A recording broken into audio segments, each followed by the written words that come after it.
Welcome to another episode of Axe of the Blood God, an independent RPG podcast. I'm your host, Kat Bailey. Joining me, as always, my lovely co-host, Nadia Oxford.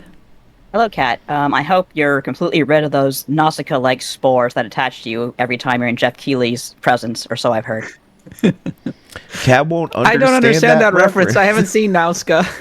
You'll know. Now you'll remember. Also joining me is my equally lovely co-host, who I hung out with this past week at the Game Awards. It's Eric Van Allen. I just flew back in from the Game Awards, and boy, are my arms tired. I'm very tired. It was a long week, but a great week. And Kat and I schemed many new things for the Blood God to do in 2025, all of which will go perfectly according to plan. Yes, we have plenty to talk about in this episode. We'll be talking about all of our Game Awards Reacts, the winners, the announcements, Elden Divers, Witcher 4, Siri. It's all in this episode. Lots to discuss in that one. And then in the second segment, we will be going through our hidden gems, our RPG hidden gems of 2024. So you can add to your list. Not that we got plenty of games to play, but here's some more. Have more games. It's going to be a lot of fun. Play more games. Like that smoke ad. More games. We'll get to all of that in just a moment. But first, if you enjoy the show, please consider supporting us on Patreon at patreon.com/bloodgodpod, where just $1 a month will get you access to our Discord and our monthly game club and various other things. And you can get the show ad-free. Wow.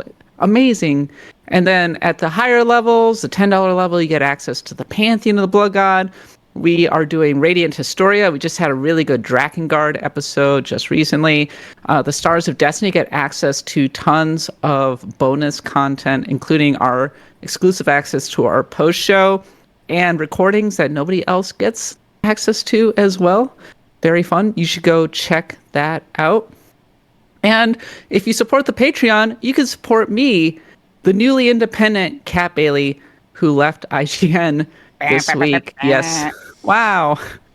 Yeah, it was a hard decision. And yes, it was my decision to do so. I'm going to miss everybody at IGN a lot, actually. There are a lot of really, really, really good people over there. And I genuinely loved working with all of them. Some of them have been on this show.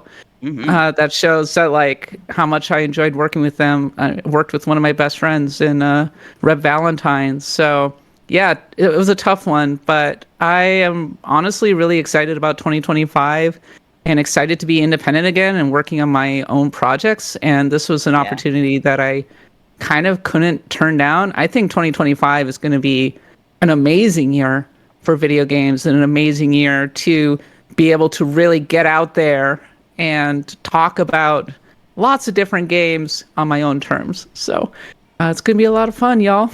Yeah. As someone who has been independent for probably the first to go independent of all of us, it was probably the best thing that happened to me. It's extremely intimidating, of course, as you know, as well as anyone. We all lost our jobs because of the big C.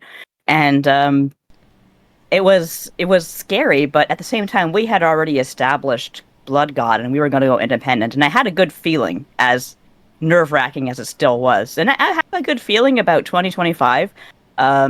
You're independent. We have so many plans. I have my book coming out. More on that soon.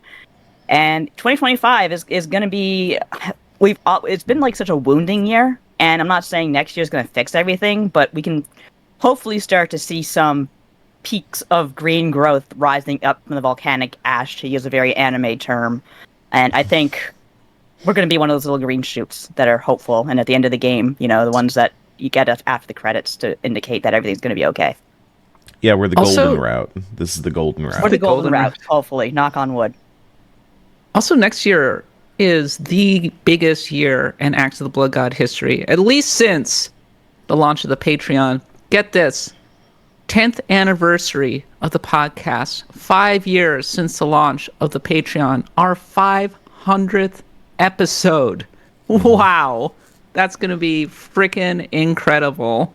And we're launching a newsletter. I mean, there's so much to look forward to in the new year, and you can support all of us. We're all independent right now, Eric, Nani, and myself on Acts of the Blood Gods. So go and subscribe to us. Once again, patreon.com/bloodgodpod. Last thing before we continue on to the episode. So we're going to be doing a ton of podcast recordings coming up this week, Wednesday through Saturday. We're going to be doing our 2025 RPG preview. That is December 18th at 3 p.m. Pacific. We will be streaming that live to everybody. That is publishing in January, but you can get an early look if you come over to twitch.tv/bloodgodpod, where you can subscribe, like and subscribe. On December 19th, we'll be sharing our top 10 lists with Michael Hyam, and that is a special for the Stars of Destiny. Once again, 3 p.m. Pacific. December 20th, we are recording the RPG Music Side Quest, once again, exclusively for the Stars of Destiny, and that will be a special publishing in January. And December 21st, this is a big one, the Blood God Choice Awards. Me, Nadia, Eric, and Victor will be going through a lot of different categories and choosing all of the best in RPGs in 2024, culminating with the best RPG of the year. The Keeleys do not give RPGs the time and attention that they deserve, so we will be doing that. No, we will be giving the genre we love the attention they deserve. I think this year we were sandwiched between, I can't remember the first sandwich half, but it was that and like most influential crap ass person from YouTube, and it's even worse with the fighting. I said like on Blue Sky, I'm really sorry, fighting game fans, because he just blew out that award in 2 seconds at the pre-show. Ridiculous, especially given that fighting games are having a moment too, isn't it? Exactly, they're having a huge moment. They were one of the big announcements of the show. Even Virtua Fighter, it's back. Yep, RGG, it's back, baby. And RPGs had a moment too. We'll get to those in just a moment. I love Statler and Waldorf roasting Jeff Keighley. I was sitting in the IGN office alone, watching it on the giant screen that they have it in there, and just laughing like an idiot as they were like making all of their jokes, making fun of Keighley. It was good. It was good. So I did like the comment about like, I hear he's friends with Keighley. Sorry, I hear he's friends with Kojima. Oh, does Kojima know? That was pretty good. Mhm. That was pretty good. And I just like Statler and Waldorf by default. just have Statler and Waldorf every freaking year. I'm sorry. Like as the resident Muppet aficionado, I did think some of the early jokes were very much like Keighley read the replies to his own tweets and then used them as fodder. But I think they got better as the night went on. Yeah, they snuck in a reference to the DLC thing, so they were clearly rewriting the jokes right up into the last minute. But and speaking of which, we'll be talking about the Game Awards right after this. Okay, the Game Awards 2024. So let's talk about what really matters first. The actual awards? Yes, some Game Awards were handed out at the Game Awards. It wasn't all just trailers. So let's just start with it. The RPG of the year was Metaphor ReFantagio, and it won in the art direction and narrative categories as well. Final Fantasy VII Rebirth got Best Soundtrack, and Fallout got Best Adaptation. The Game of the Year went to Astrobot, and honestly, well deserved. I can't hate it. It's a lovely game. Very, very joyful, a great celebration of PlayStation on its 30th anniversary. I do think Metaphor was the best game of 2024, but can't hate. No, I still haven't played Astrobox. I'm just not really, like I said, in the mood for Sony nostalgia. But at the same time, I'm kind of glad that Black Myth Wukong didn't win it. I thought my heart was going to stop when he announced the best game. Eric, reactions? To best game. I think like Astrobot, as many people said, I have like no issue with Astrobot winning. I think it is, if you're going to create an award show that has like a construction that is very consensus choice and like what was just the most enjoyable game that just about anybody is going to have a really great time with from this year, Astrobot fits that to a T. I've only played about half of that game, but I really do think that it was a like really, really enjoyable, fun time. My personal goatee is Metaphor. I don't think that's like something that I care about it being validated by the Game Awards or not. I kind of wanted it to be Balatro though. Like part of me really did want that Balatro sweep. Yeah. Just Game because, developer game of the year. yeah, that would have been really, really fun to see a game like Balatro win, I think, and go down in the history books as the winner for that year, because it was up against some titans. But I also think, for what it's worth, that Team Asobi winning this is a really big win for a lot of people who felt, maybe spurned by the closure of Sony Japan studios and things like that. Showing that Asobi has been, we talked a lot about Larian last year being a studio that built up over Divinity 1 and 2 and how they kind of created the game that they wanted to make over many, many years.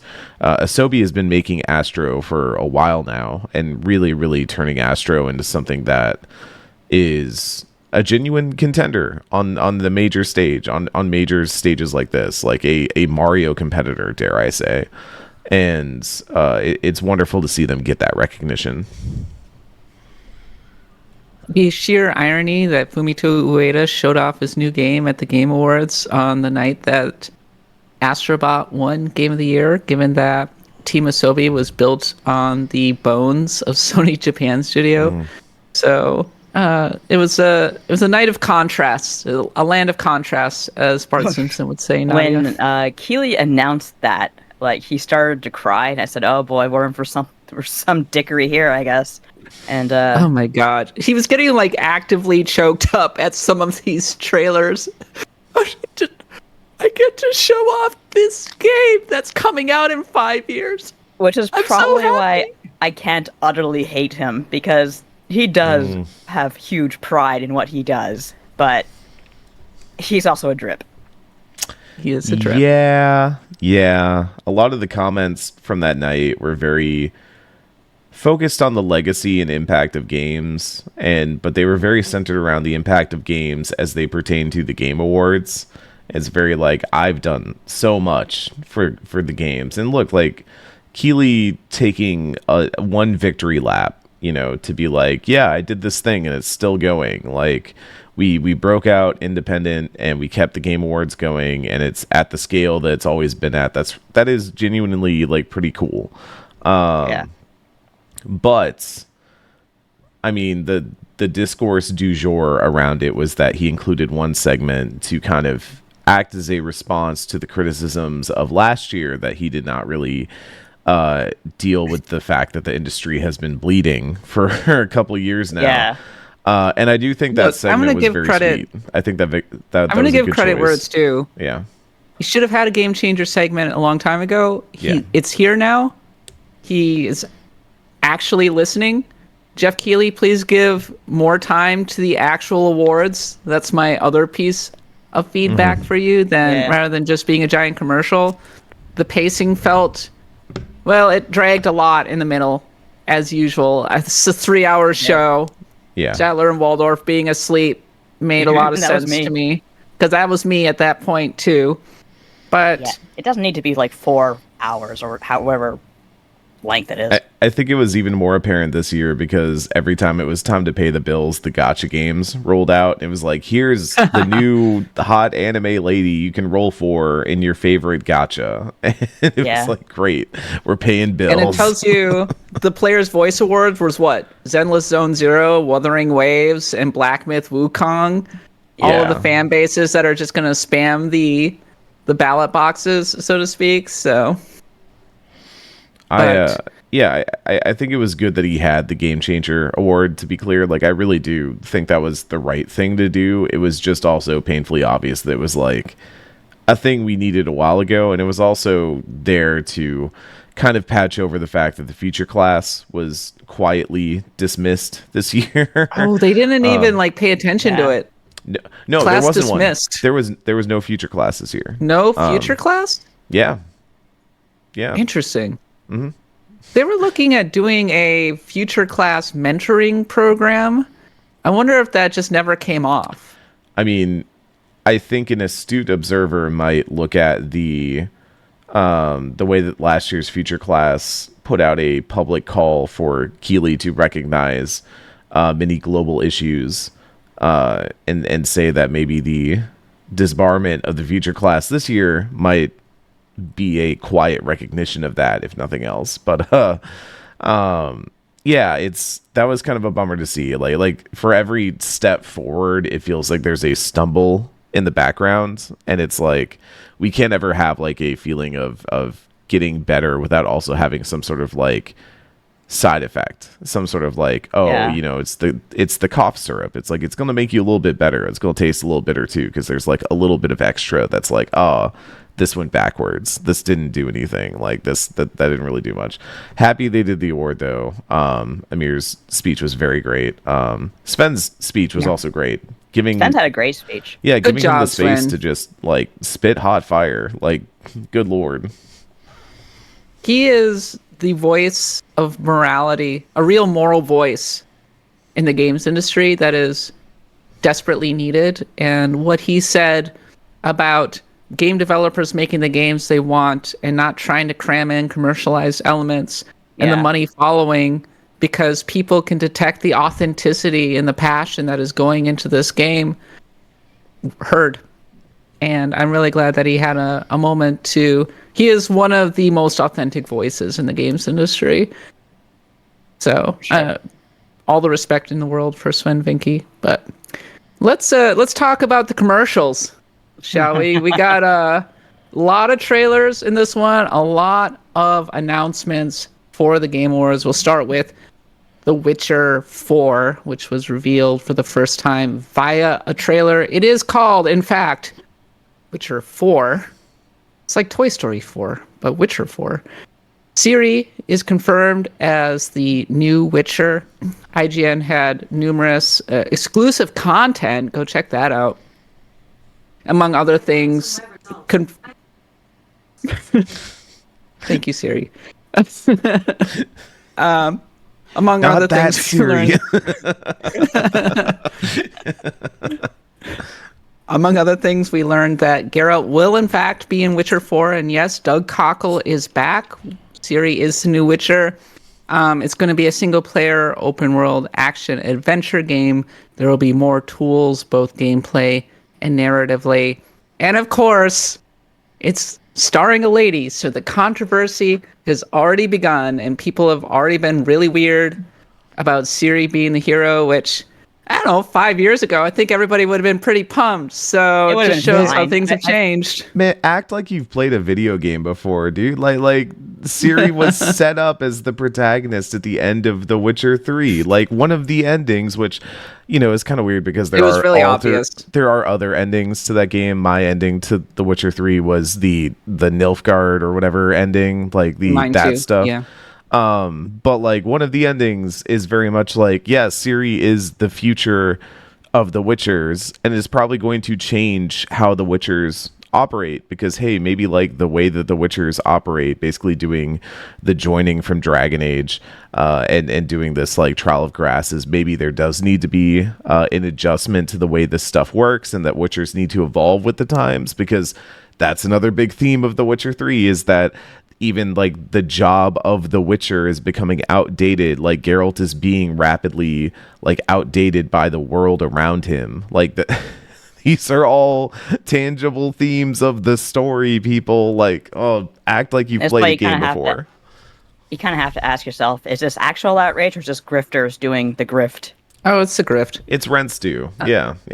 Like we're just now it's very predictable now that if a woman features in any prominent way, you're going to get an entire class of YouTuber literally diagramming their face and breaking it down, and is actually some of the most vile stuff I've ever seen. I cannot even believe it. But I feel like when I was younger, and possibly when you were younger, Kat, we had these weirdos who went around saying like the Earth is flat, or women, or they were always like scared of women, and we ignored them.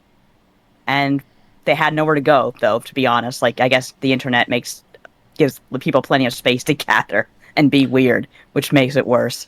It's that there are platforms that at least for a time, like basically directly rewarded the reactionary and the immediate and the now and the timely response rather than the measured professional response. And so you got a lot of reaction content. That's fine when you're just watching, you know, America's Funniest Home Videos and you're going like, oh, that guy got hit in the nuts by a baseball. That was crazy. But I'd rather watch turns, that than a grifter. yeah, when it turns into like, oh, I'm watching the Game Awards and I'm going to like, you know, shit my britches every time a lady is on the screen for a trailer, like that's why would you watch that? Why would you watch that? I know why people do it. It's money. At the end of the day, they're making money off of it, however large or small. They are making. Bait. Yeah, they're making engagement. I understand why disingenuous people continue this charade. I don't understand why people watch it. You know, there's other stuff out there, right? There's Netflix, there's YouTube, there's other things on YouTube. There's a lot of must be people really- in the world You who can I'd like watch to call their Bluey. mothers. It must be really exhausting having that life, but let's put that aside. I don't want to give that any more attention. Let's talk Yeah. about Witcher Yeah, 4 yeah. itself. I personally am pretty excited about being able to play as Ciri. I am on record as being a really big Witcher 3 fan. I played through all of the expansions, and I really enjoy Ciri as a character, and I've been waiting for this moment for a long time, and I think her Witcher redesign is dope, actually. And at the same time, though, this is such fan fiction by CD Projekt. Holy moly. I can't. And hey, Witcher 3 was fan fiction too. Really well done fan fiction, but it left the reservation in terms of the books a long time ago. CD Projekt has been spinning off in its own direction, and Witcher 4 takes that even further. And there's a lot of questions to be answered about what does Ciri as a Witcher mean? What does it mean to take the Trial of Grasses in your 20s? What does it mean to be able to use magic, seemingly? There's a lot of ways in which Witcher 4 is going to have to kind of bend itself backward to fit with the lore established in the books. I mean, obviously, the people at CD Projekt are big Witcher fans, so they'll probably pull it off, but all the continuity nerds are out in force as well. So lots of controversy, but I have to say that the trailer itself was awesome. It looked great. Just great Witcher vibes all the way through. I love the callback at the end that felt very intentional to like rekindle the idea of the original Witcher 3 trailer of killing monsters and all that. Ending it with the there's no gods here, only monsters was very, very good. Say the line. Yeah, Say yeah. the line, Bart. I really wanted her to like start drawing her sword, like her other sword, at that moment to just be like, I'm down for like a Ciri that is disillusioned with the way that people treat each other in this time, and I would be let Ciri do some murder. It's okay. It's allowed. It's cool. Like Ciri has earned murder. It's more Get a than murder. correct. That's a treat. Ciri does Yeah, it. yeah. All right. Elsewhere, a new Elden Ring game. Hey, Elden Ring Night Rain. Elden Divers? Question mark. Okay, seriously though, this looks awesome, and the more that I read about it, the cooler it sounds. IGN had a big exclusive hands-on over on their site where they explained a lot of details about it. Get this. Sounds like every session is roughly 45 minutes long, with each session being divided up into 3-day chunks, each one lasting about 15 days. And then you basically go to the campfire, you rest up, you're fighting bosses on each day, and you're progressively getting bigger until you fight one of the big 8 at the end of the 3-day cycle. And it sounds very different from your typical Elden Ring Soulsborne experience. For one thing, you are not actually doing builds in this one. And that's kind of the one thing that gives me a tiny bit of pause and makes me wonder how far this can go, because builds are, I think, a big part of the experience of, say, a Monster Hunter, for example. Yeah. And so you have these archetypes like the prisoner or the wretch, the guardian, things like that. And they all interact with one another. They have unique skills and ultimates on cooldown timers. Oh, So it's all very interesting. arcadey, Huh. actually. And the ultimates kind of work together. They really lean a lot more into the action portion of it than the RPG portion of Night Rain. But it sounds like a really great time to be playing with your friends, ultimately. So Eric is looking pensive. Eric has opinions. So I didn't know the ultimates part. I kind of intuited from the trailer that it was going to be some kind of run-based rogue-ish thing. That makes sense. You know, that's kind of the trajectory these days is, you know, if you don't have a rogue mode when you start, build one later on. I don't even think that's necessarily a bad idea, but there's something about having ultimates that made me go like, how Elden Ring is that? Because you can do some dumb bullshit in Elden Ring.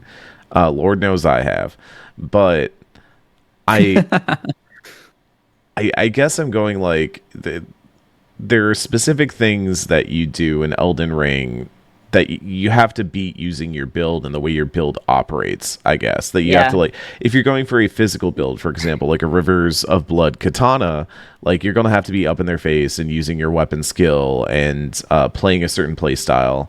If you're playing a magic build, you're going to be sitting back and shooting lasers.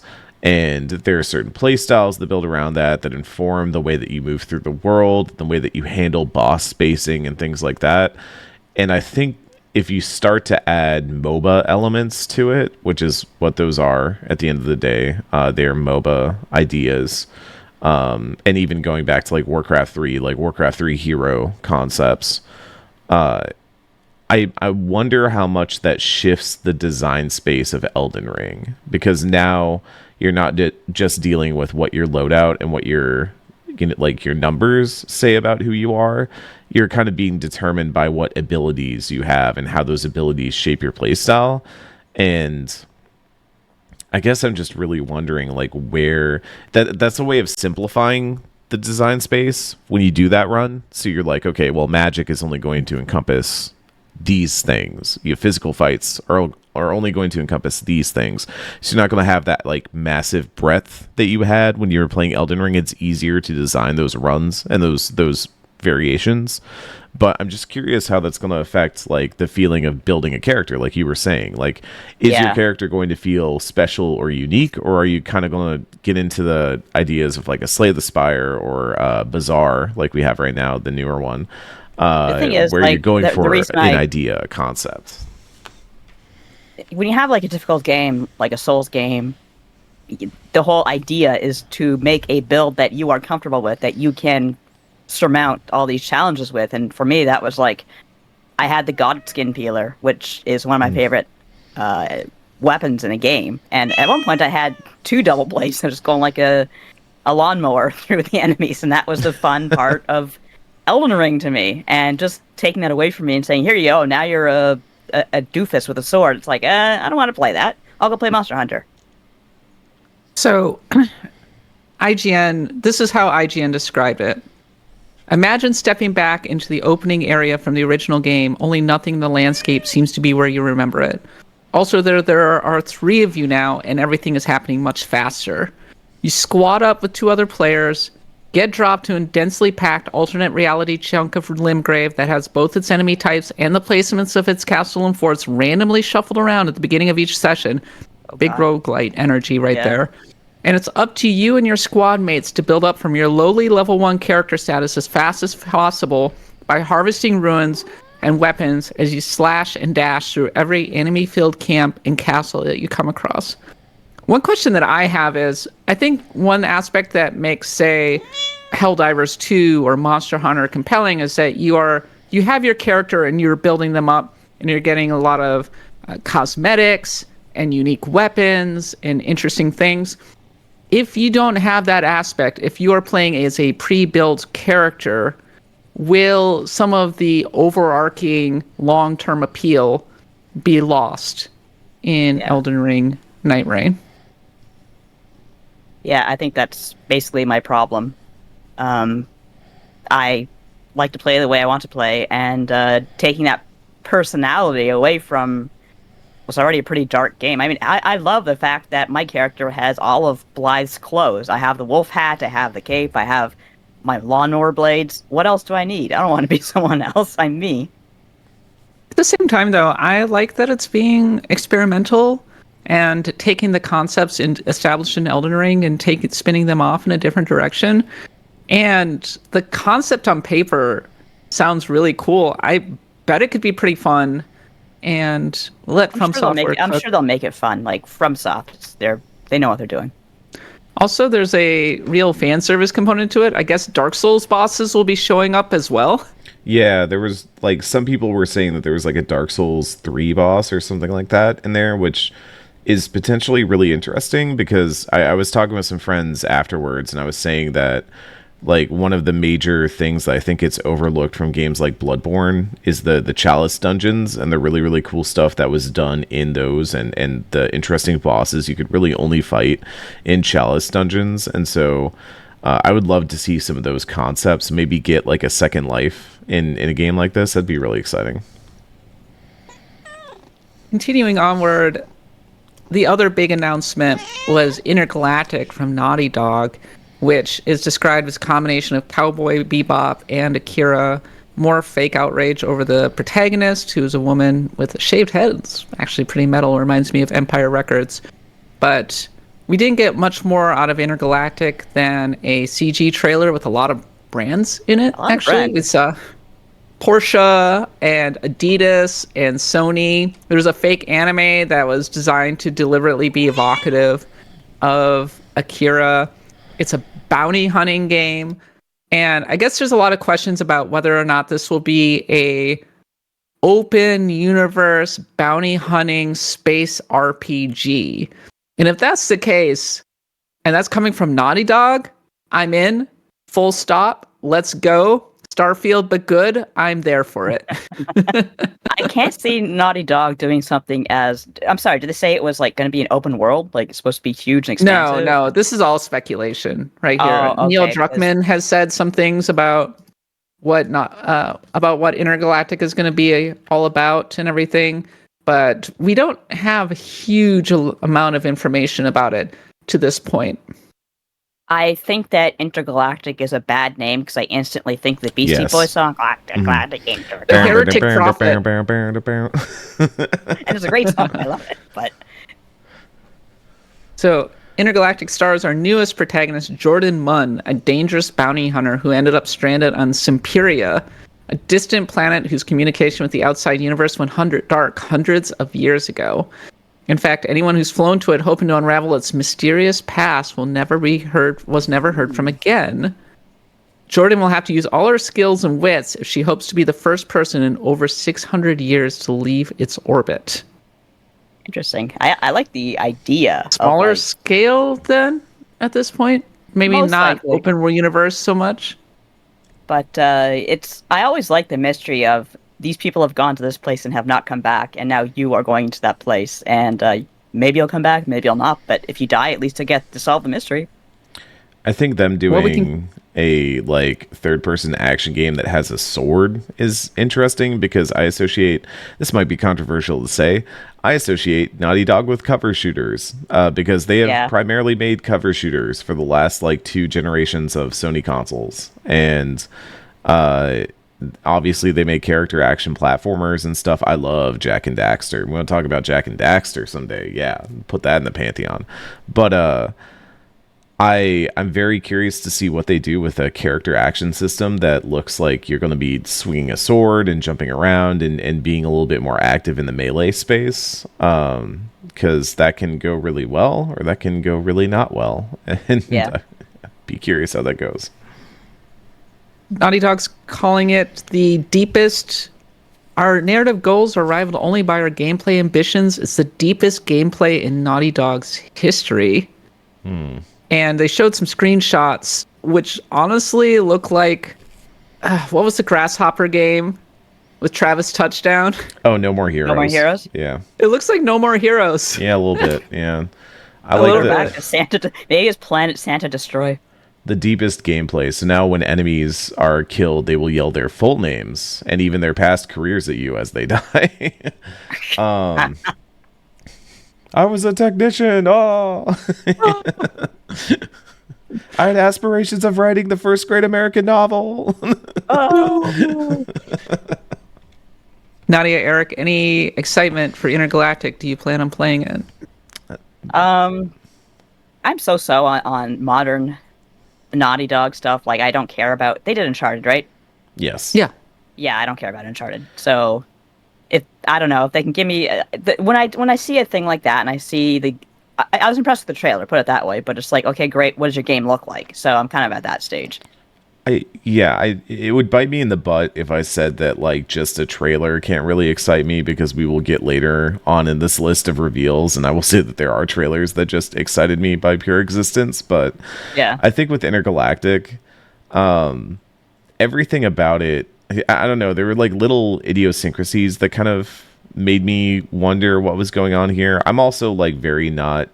I've never really gotten into the retrofuturism, Guardians of the Galaxy vibe. I think it already feels a little Oh overplayed. man, It's I love all the analog. it just feels very overdone right now. Like a lot of people are doing it, and I loved the. They do it in a certain way that is a little boring. I would like maybe more alien and less techno. So Yeah. like the fact that it's a Porsche vehicle, but then you go inside, it's all boxy and grimy and utilitarian in that way. I was like, that already feels a little bit idiosyncratic to me.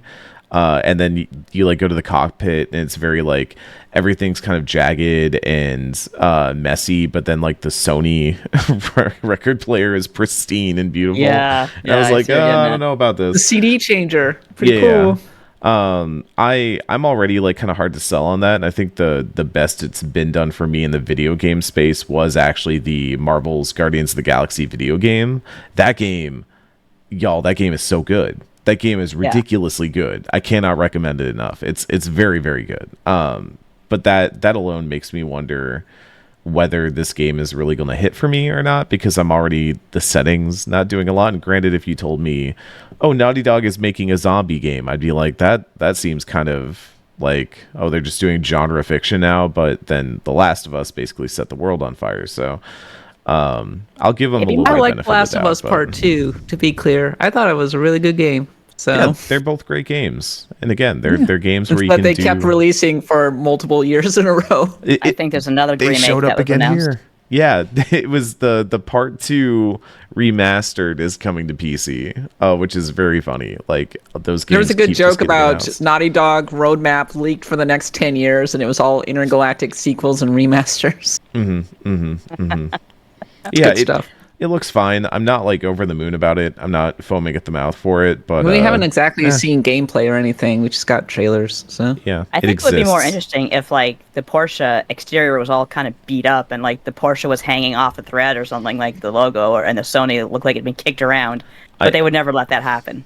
I also want to say that like we just had this with Mass Effect getting announced at the Game Awards, and we've not really seen much of the new Mass Effect since. Oh yeah, I forgot about that. So there's kind of a track record of games making a really big announcement, or like Star Wars Eclipse is another great example of like, here's this really big announcement at the Game Awards. We're working on the next great thing in this, and then like radio silence for years because it takes a long time to make a video game these days. So like, I don't know, Intergalactic.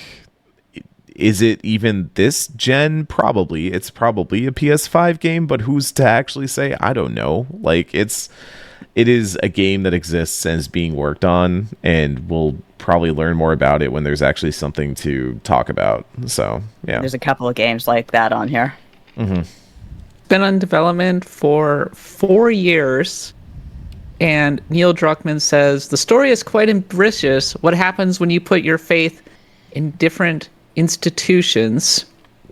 And it's going to feature a soundtrack including Trent Reznor and Atticus Ross. Okay, So, now we're did talking. use- Now we're They talking. did use Pet Shop Boys, which is always a win for me. It's a sin. I freaking love that. So this will have an amazing soundtrack, if nothing else. I'll give it that. other headlines out of the Game Awards: Final Fantasy VII Rebirth is coming out on PC in January 23rd, 2025. And there was an update that added a head start mode and fast forwarding the cutscene option, which is pretty good. Also, Clive is coming to Tekken 8. Yeah, baby, let's go. Are Look, it's people really mad because people were expecting Tifa? I hear. it's not Tifa. That's a bummer. However, like Noctis was sick in Tekken 7, so like Clive in Tekken 8, yeah, let's go, baby. I'm down for it. Plus, you get to dress Clive up. People forget That's that so you can cute. like customize characters in these games, so you can dress Clive up. Is that not what you want at home? Is that not what you're looking for? you, like, to put dress Clive him in up in, silly like- outfits? Really kinky glam like you can in FF14. I don't know. I haven't experimented that much, but we can see. We can find out. Yeah.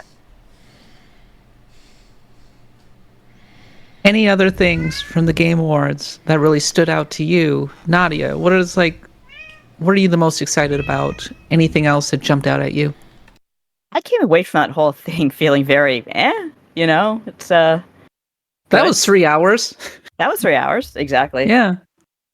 Come back to me on that one.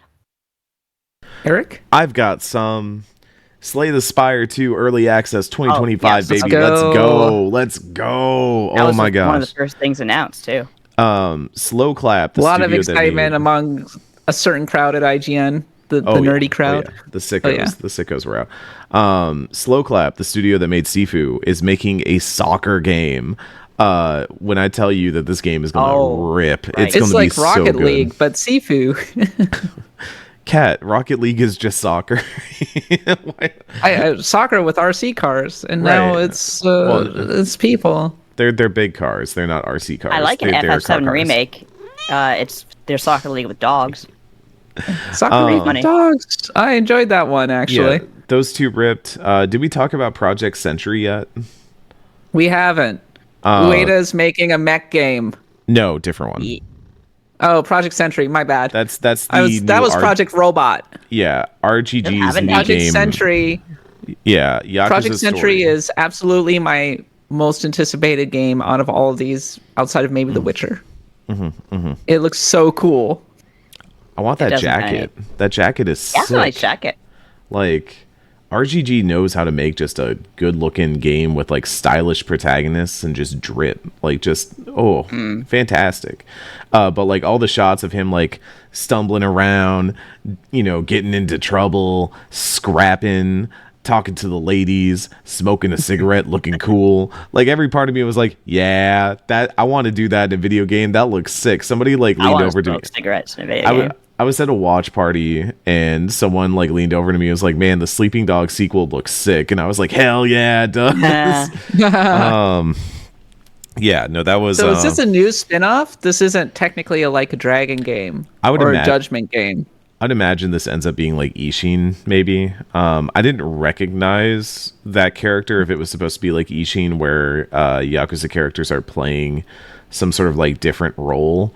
I thought he looked a little bit like Nishikiyama from the first Yakuza, but I don't think that's right. I think he just looked vaguely Nishikiyama-esque for a little bit. I think this is probably something new, maybe to like big brain tinfoil hat conspiracy theory time. Maybe this is a new supplement because they did originally have Judgment as kind of their alternate series that they were working on. Yeah. And then Judgment hit just roadblock after roadblock.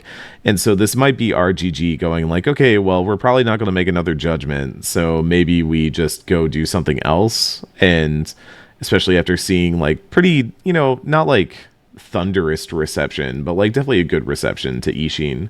They're like, oh, maybe like historical fiction is like a good playground for us. I'm happy they chose the era that they did. That's a really fun era that we have not seen in video games often enough, and it would have been really easy to go back to just samurai and stuff like that, but to go to that kind of turn of the century era Yeah. of Yakuza is really exciting.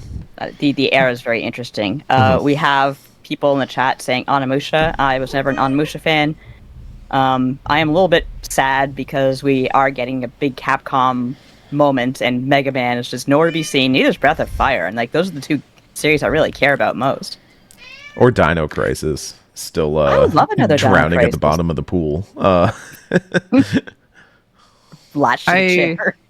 I was really excited about Okami 2, if nothing else, because I had heard a tip that Okami 2 is going to be there.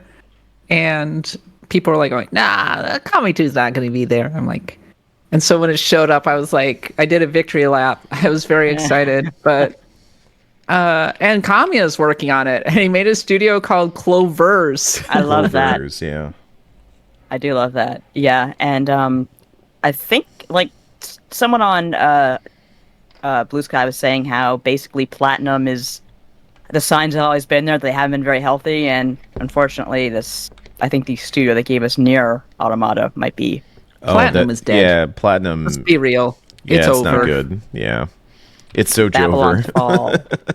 Jover. That's been all the discourse the last several days, is how everybody basically bailed on Inaba specifically. If you go, people are talking a lot on social media, but Platinum is no doubt just a real shell of itself, and that's too bad. But It really year's is. end, I have big hopes for Clovers.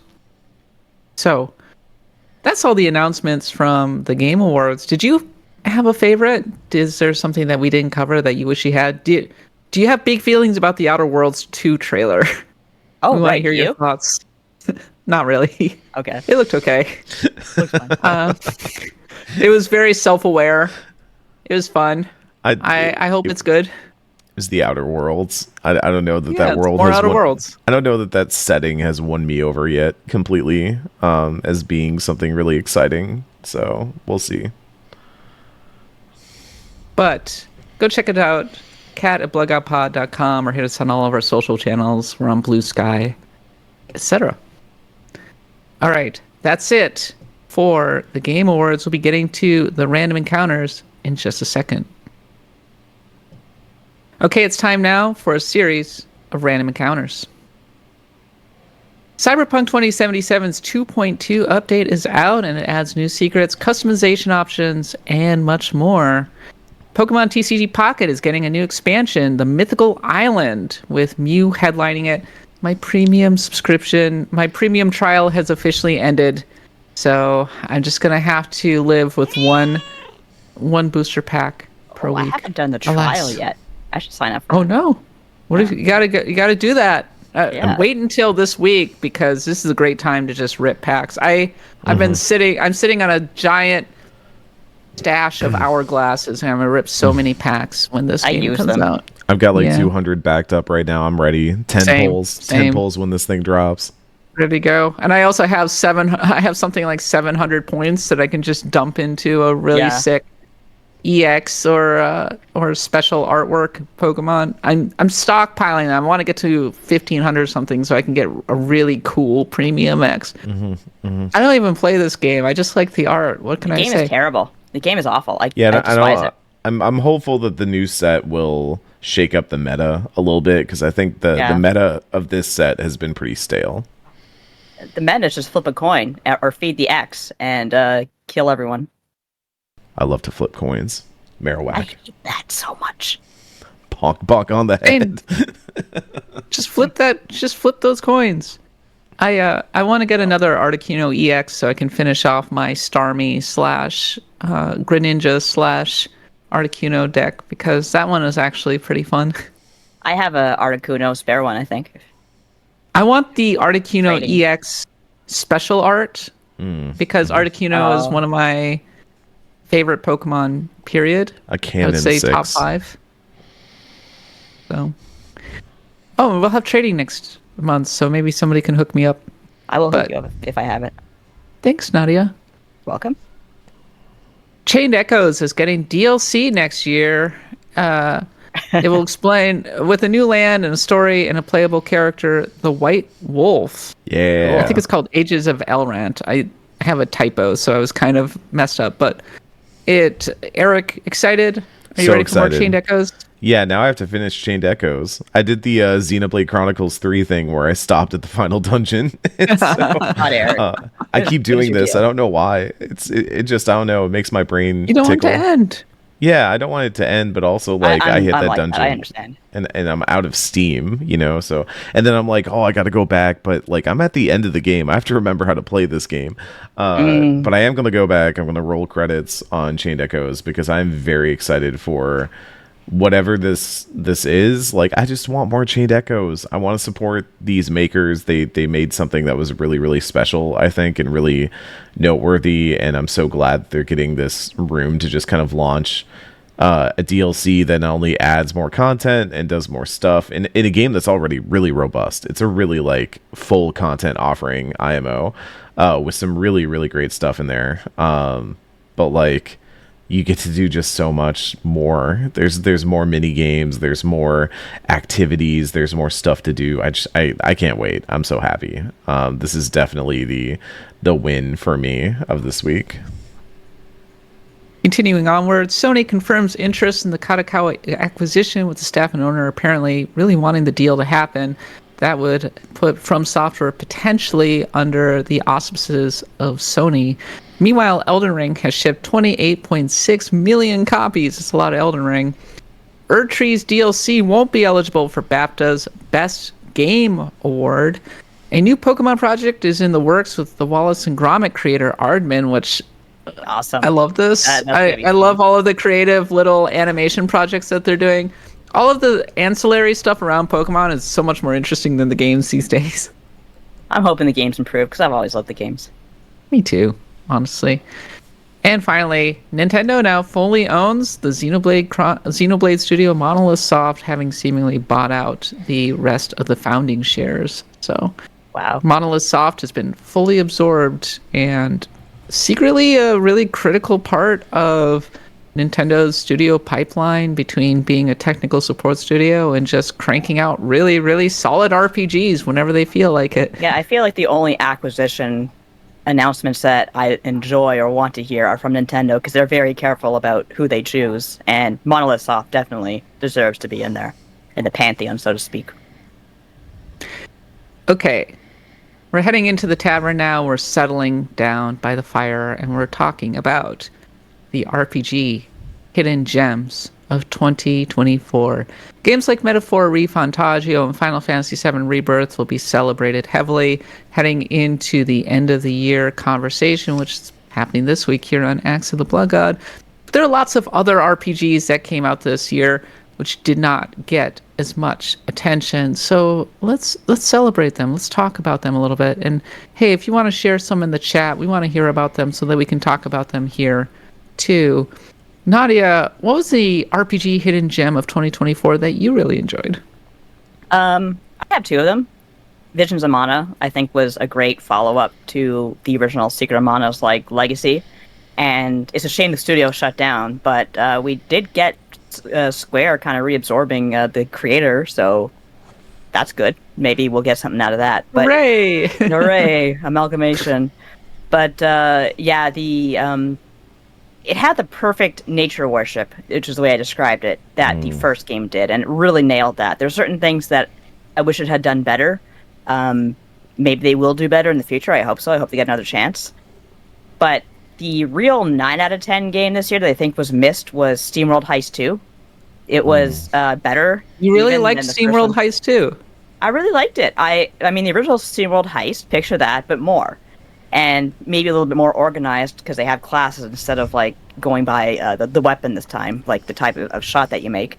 I thought it was great, and I don't know how it did. Like maybe it did fantastic. I haven't really seen any numbers or anything, but I hope that it got the buzz it deserves. It was really fun, really creative, great soundtrack. You had Steam Powered Giraffe doing pretty much all of the town themes like they did in the first one. So yeah, absolute recommendation. And I hope it gets the play amount that it deserves. Can't think of the word for that. Yeah, Thunderful. Attention. I think Thunderful had some layoffs this year, which is kind of a bummer that's too note bad. for all this. Yeah. Tough but, like, time for Thunderful in general, yeah. Yeah, but like Heist 2, I didn't play all of it. I played about half of it, and I really enjoyed what I played. It felt like their version of taking the concepts of that first game and really just iterating on them over and over again. I thought I wasn't wild about the ship combat. I think that was like the one thing that I'd be like, that was maybe like not the best plan, but like the actual like heists and class stuff and all that were so interesting and so much fun to play with. And the idea of like, oh, you get this class that you can then take skills from it, take them into other classes and kind of combine. This was a great year for job systems, I think, between that metaphor and really stuff like that. I loved it. So definitely one if you're like a tactics RPG fan. That was like a sleeper hit of the year. That was really, really solid. Yeah, it of course has fantastic robot designs. I think they're some of the best. Like, I'm not usually a steampunk person, but these are just really charming designs that all talk about what their characters are and even like who they're descended from, because the robots kind of build their own children. It's very weird and cute. And yeah, of course, the writing is top notch. The setting is just great. The SteamWorld setting is a really fun setting. I want to shout out a couple of hidden gems that are honestly on my backlog, but have had such positive word of mouth that I really want to get to them at some point. One is Trails Through Daybreak, which a lot of people have been calling sort of a great entry point to the Trails oeuvre, if you really want to get into that. It's a good word. I don't necessarily subscribe to the notion that you have to play every single game to be able to understand Trails. I really don't. I just want a really good standalone story in this really excellent universe. And if some cool things happen, if some cool references are had, maybe people can explain them to me at some point. Yeah, the thing with I find with Tales games is that there's a fantastic like compendium of who's who usually within the game. And if you don't understand anything, go to Wikipedia. It'll tell you in 5 seconds flat. And also Grand Blue Fantasy Relink, a game that is 100% on my list of shame for 2024. It came out, I was busy with other things. I think I was playing Final Fantasy VII Rebirth, which I'm still doing. Now that I'm no longer working for IGN, maybe I'll have some time to actually wrap that one up before the end of the year. You owe us a stream. I do owe everybody a stream.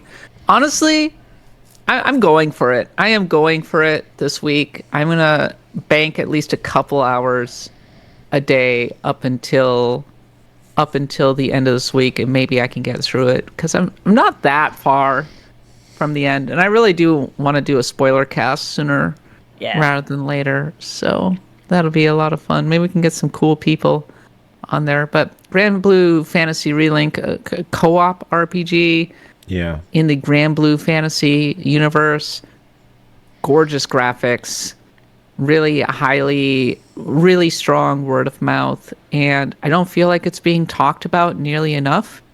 And so including from us, so I want to pick it up. It looks great. That's full stop.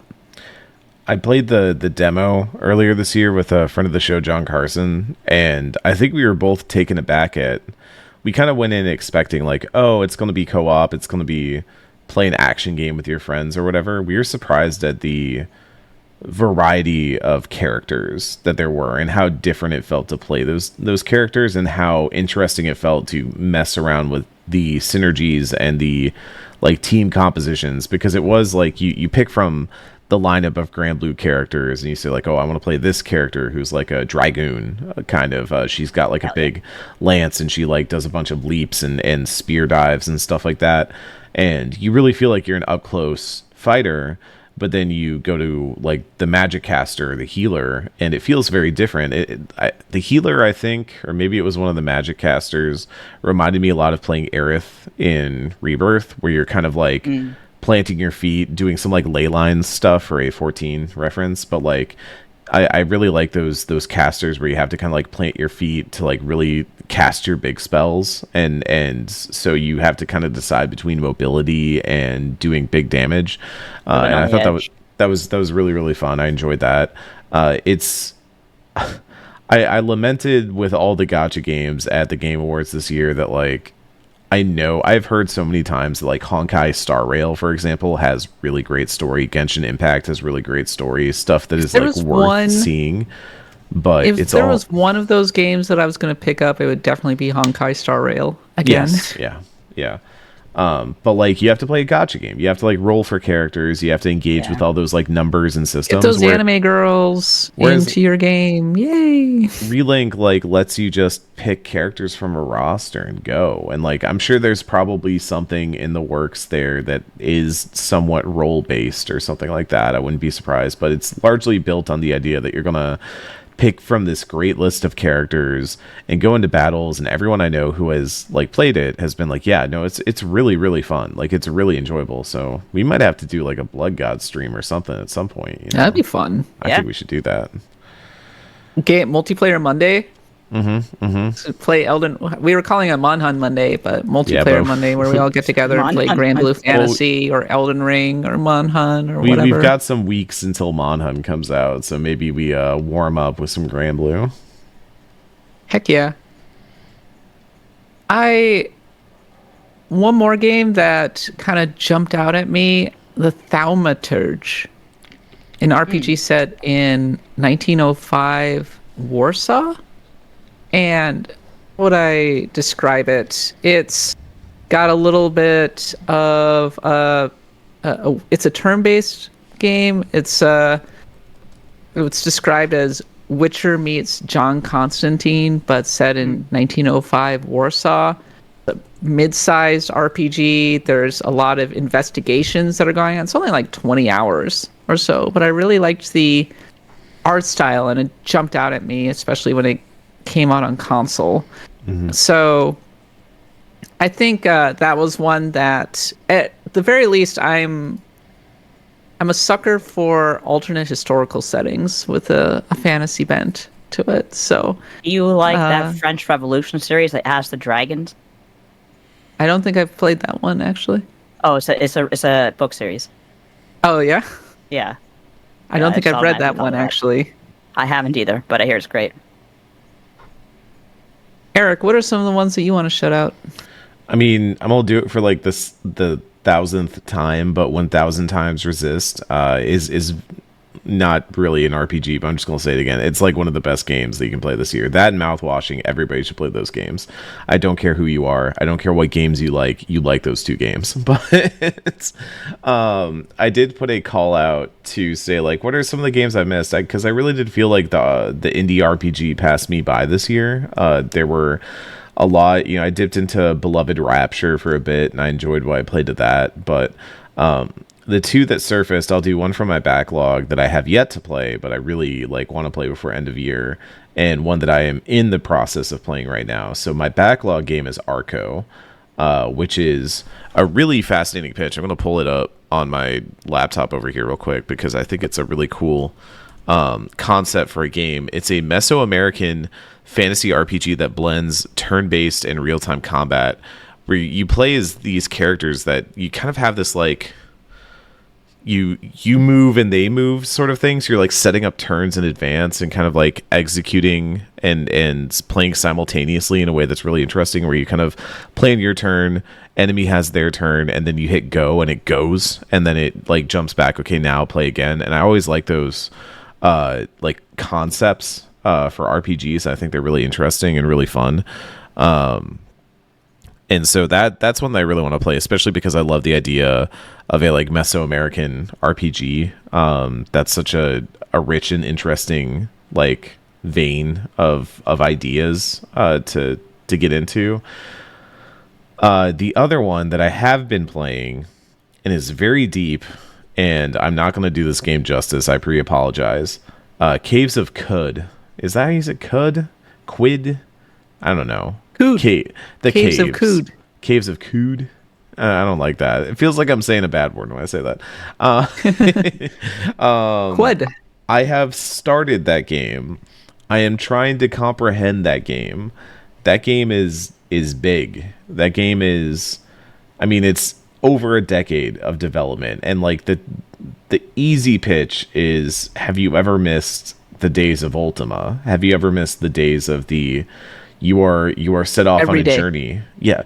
Kat, you need to play this game. Not You me. really should play this game. It's kind of amazing. It is very retro throwback, but its world is so fascinating that I love picking away the layers of it. It's so many levels of world building where you can play as like a human, but the humans are kind of the freaks. They're the ones who are somehow still alive in this messed up wasteland. Little human And freakos. yeah, and they mutate and they get nasty and stuff like that. You can get like mind powers and mess with things around you, or you can like slap robotic limbs on. And they all instead. have YouTube channels. Oh no. Yeah. They're all content creators. It's crazy. They're all running around. Oh no, in hell. You guys won't believe what I ran into in the cave of Dothlorian. Those YouTube thumbnails. Ah! Went in a cave and then a demon attacked me. It's really it's something else. Like it's emergent. Like that's, and I don't use that word lightly, but it's something where like it's so systems heavy and layered in so many layers of systems that you'll have moments where you're like, why did that just happen? And you look at the log and it's like, oh, something crazy set something else off, sent this off, went to here, and now like the town's on fire. And apparently the story is very, very good. There is a main quest to play in this game. There is like a really compelling, interesting story, which I always find is the issue with a game like, say, a Skyrim or something like that, is that the main story in Skyrim is nothing. It's there. It's present. It gives you a spinal cord structure to build the rest of the game off of, but it's much like the spinal cord. It's not that interesting at the end of the day. It's just a big old ramp of bone. And so I really find it interesting that Caves of Caves of Woulda, Coulda, Shoulda is just it plays great on Steam Deck.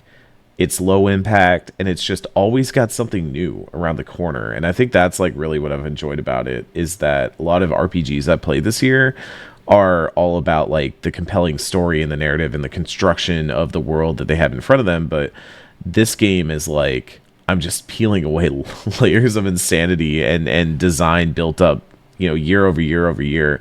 And it's so much fun to just get lost in, to just like dig into this world and find things. So yeah, I think that's a really fascinating thing. I saw in the chat someone was asking about Aiden Chronicle.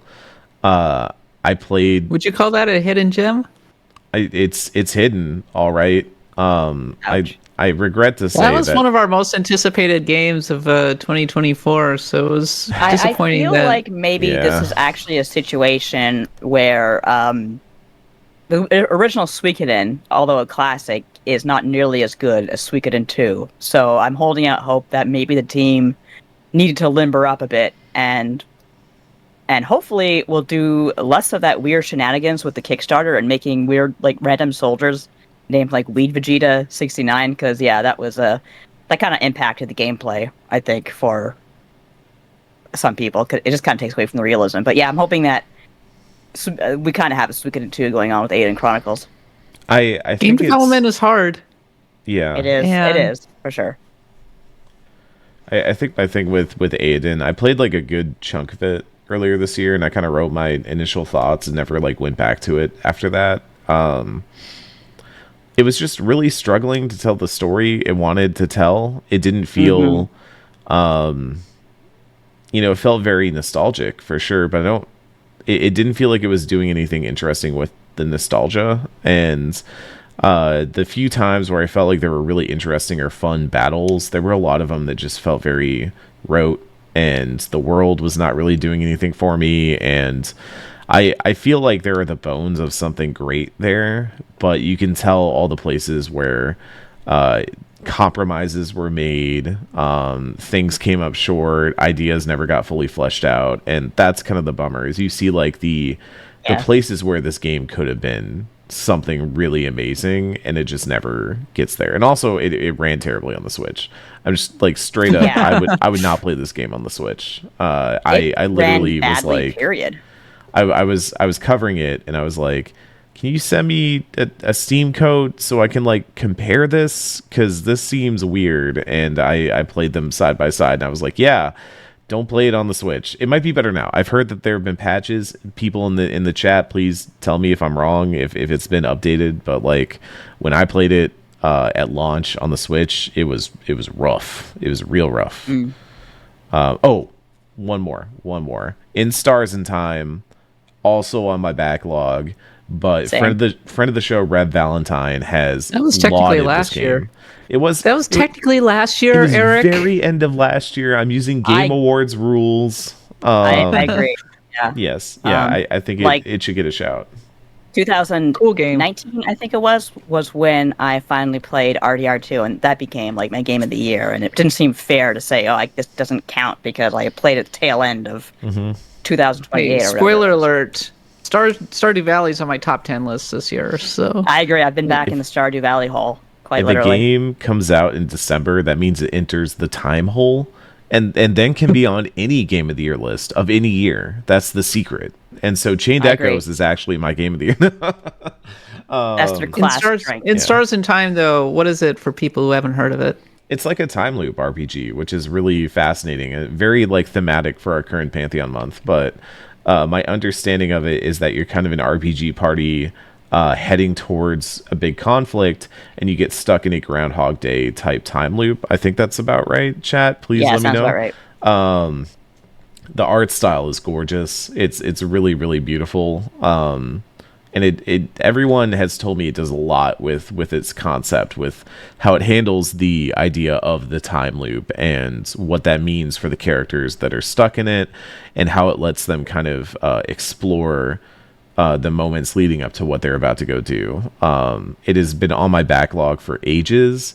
I promise I will play it soon. Because I am making a concerted effort going into the holiday break to knock off a lot of these like shorter games that are on my backlog. Though I do really want to play Indiana Jones. Everyone would not stop talking about that game this week, and I just am in the mood for an Indiana Jones. So that's going to be a problem. I am definitely going to be playing in Stars in Time. I started it, but something came out that made me say, holy shit, and I dropped it. So I kind of have to go back to it. Shout out to A Twink to the Past. That's a great name. A Twink to the Past. That's something I'd come up with. Eric, did you ever get around to Tactical Breach Wizards? No. Also one that I probably should play That at feels some point. like one for both of us right there. Yeah. It was shouted out pretty heavily in certain circles, and people are saying, yeah, it's XCOM. And I'm like, what? XCOM? I was burned I'm by here. Chimera Squad. You know, I after am paying Chimera attention. Squad. And Chimera Squad was not terrible, but I don't think it was the game I wanted. Fine. And everything I've seen of Tactical Breach Wizards seems like what I wanted Chimera Squad to be. And so I might mess around with that at some point. That would also be a fun stream, you and me playing Tactical Breach Wizards together. That'd be a good time.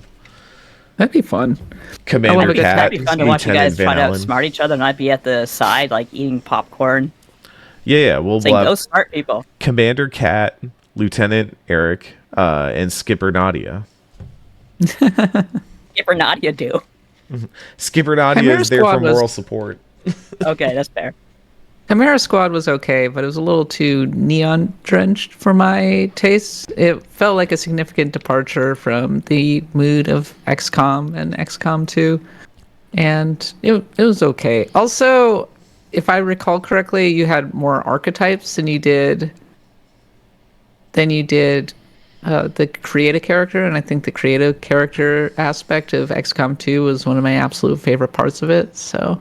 My hot take is that Chimera Squad should have just been a licensed Ghost in the Shell game where you play as Motoko and the team, and everybody has their abilities and stuff.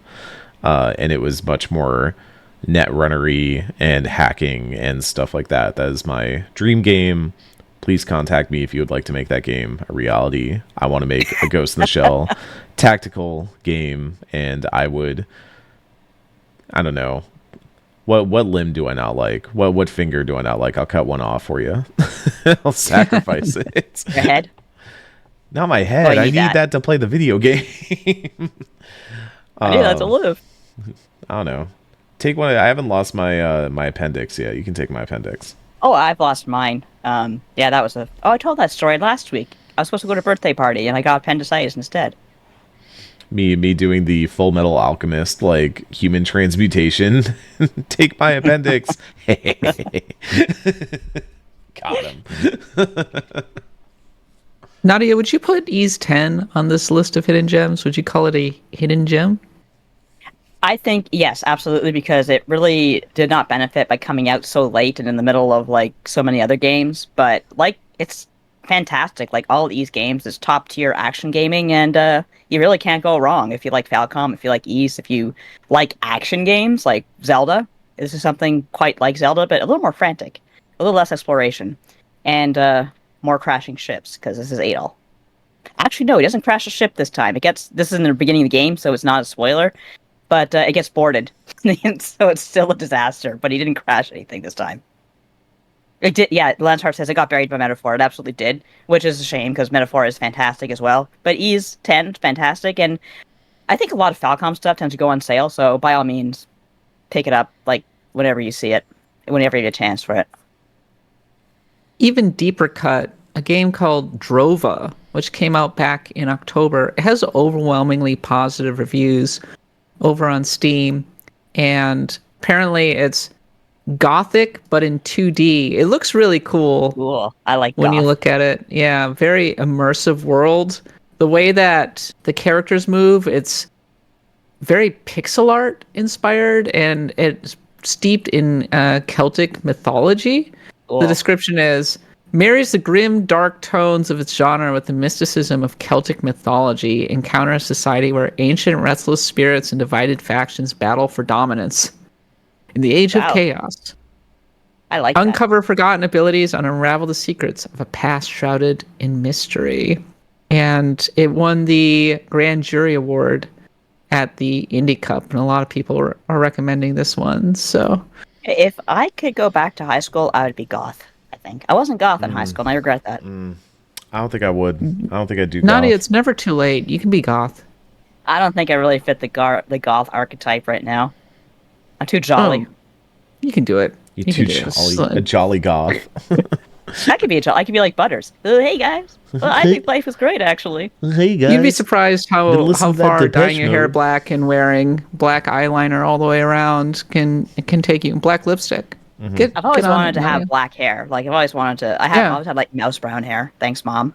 She got the blonde hair.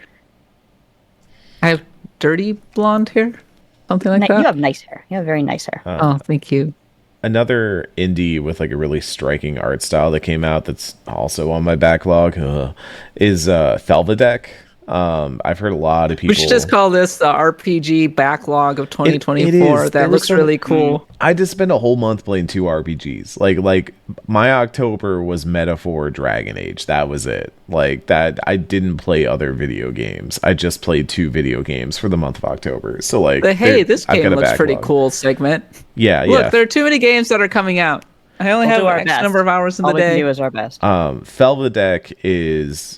It's like a first person black and white, almost like almost some Obra Dinn vibes, I would say. I'll put the Steam link in the Twitch chat right now. It's literally described as a JRPG set in 15th century Slovakia. Where you play the role of an alcoholic knight named Pavel, and you meet sounds like my ancestor. Diverse Ottoman, like it's an Ottoman RPG. It's got like really wild vibes. And I've heard so many people play this game and just come away from it being like, this is unlike anything else I've played this year. It is very RPG Maker, but in like a really fascinating way. So if you're looking for something that's going to be really off the beaten path, make yourself look cool to your friends who are all like, yeah, I've played RPGs, I played Metaphor. You can be like, have you played Felvedek? That's the one you pull. They don't know about Felvedek. Just don't know about my Velvedek. Yeah. My favorite thing about the games industry right now is the number of games that are just coming out all the time that are really, really, really good and manage to find large audiences but get completely passed over or unknown by the mainstream media. And honestly, that's okay. It's just, it's fun to surface hidden gems and secrets and things like that. I want to hear about your favorite hidden gems of 2024. Share them with me. cat@blogoutpod.com. Okay. Nadia, take us home. I wanted to kind of mention gifts that we've gotten that we thought we would hate. GIFs. No, I say GIF. But yeah, I want to talk about gifts that maybe we were given and we thought we'd hate, but we actually wound up loving.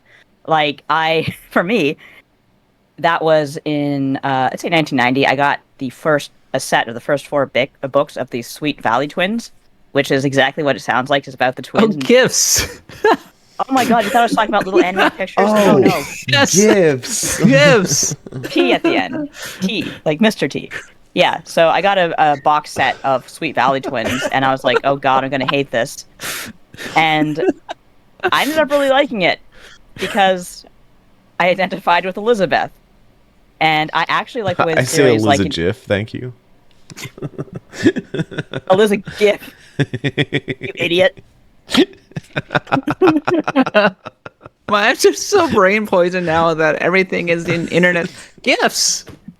Well, the point is, I didn't really like Sweet Valley Twins, and you wouldn't think I would, because I'm not the kind of girl who's like, oh boy, California, oh boy, blonde. Wow, Women Babysitter Club. Yay. We had a fight with the Babysitter Club crowd at school, because, you know, I wasn't the only Sweet Valley Twin, like, you know, fan. There were several, and there was the Babysitter Club fans, and there was a lot of discourse about which was the better one.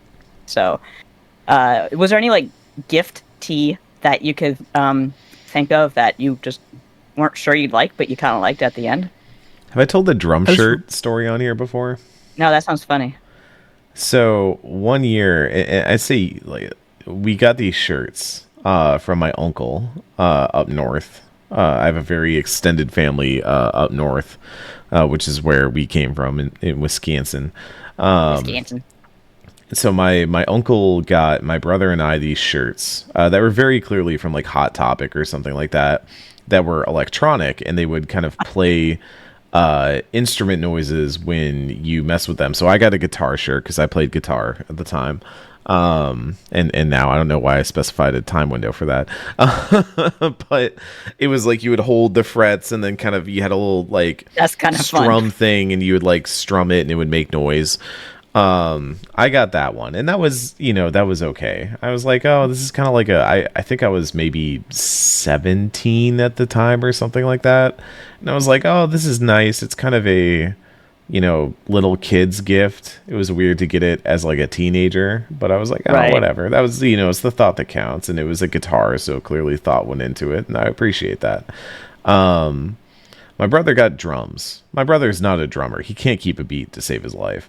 Oh, no. Yeah.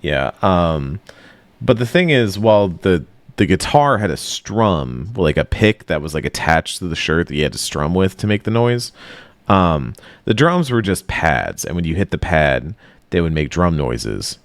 And when I tell you that I punched my brother in the chest for the next 6 hours, I punched my brother in the chest for the next 6 hours to make it was the classic like older brother, little brother, like ha ha ha ha, boom boom boom boom boom. Stop making music. Stop making hey, music. Dad, listen, it's hot for teacher. Boom, boom, boom, boom, boom, boom. And he's just like, he had to have been bruised by the end of the day, because everybody kept taking shots at him. You'd hear him walking around, and then all of a sudden, like a cymbal crashed, and ow. And we're all getting ready to leave. My grandma, my sweet grandma, love her so much.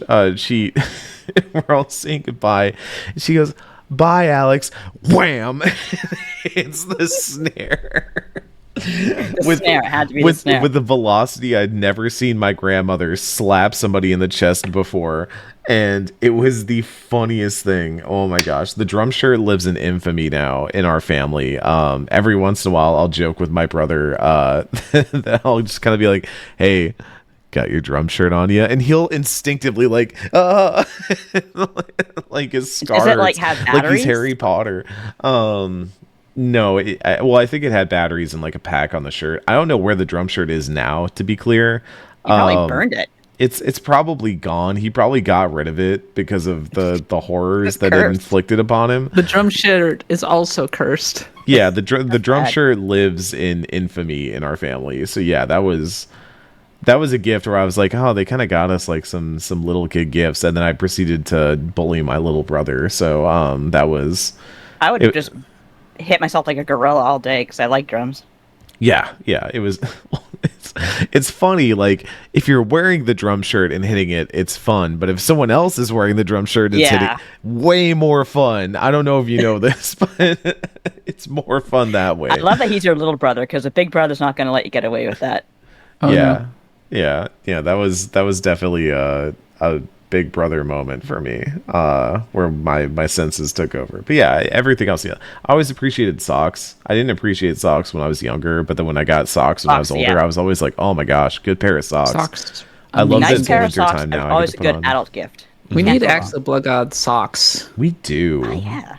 Yeah. Some axes on the side and stuff. We were Yes. talking about a crazy merch idea that I had that might not come to fruition, but Axe blood in your feet now. You heard it all here first. yeah, we're into feet now on the Getting Blood into God. feet. Yeah. How did Sorry. no, don't do that. We're talking about like big plans for 2025. And it's just a Google Doc that says feet. H2 header. 50-point font. It's just one big. So out of my family, my grandmother gave me a bike helmet once, and I deeply resented it because my parents actually made me wear it when I was Oh, riding around on my 80s. bike. And this was not a time when it was cool to wear bike helmets while you were I biking didn't. around. It was As a never kid, no. cool, but it was important. My Aunt Jane always got me the video games, and for that reason, she was my favorite aunt. And my Uncle Larry always got me books. And when I was in middle school, high school, he got me books like The Demon Haunted World by Carl Sagan, which Oh. I was like, at the time, I thought, oh, I don't know what to do with this, but thank you. And then I got into college and I cracked open The Demon Haunted World, and it's actually one of my favorite books of all time. I've never And a should. haunting look at what was then the future and is now our present. So Yeah, that's why I'm kind of sad to read it. go check it out.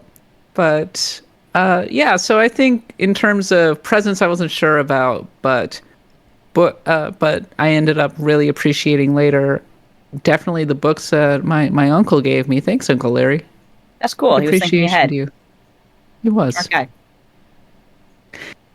And that's it for this week's episode of Axel Blood God. Thank you so much for listening. Thank you so much for your generous support. Once again, if you enjoy the show, patreon.com/bloodgodpod. Like and subscribe, twitch.tv/bloodgodpod. And follow us on all of the various social channels as we head into a really big week of podcast reporting. We'll be taking the holidays off, but all of these episodes will be distributed over time on the podcast feeds, so you'll have plenty of listening.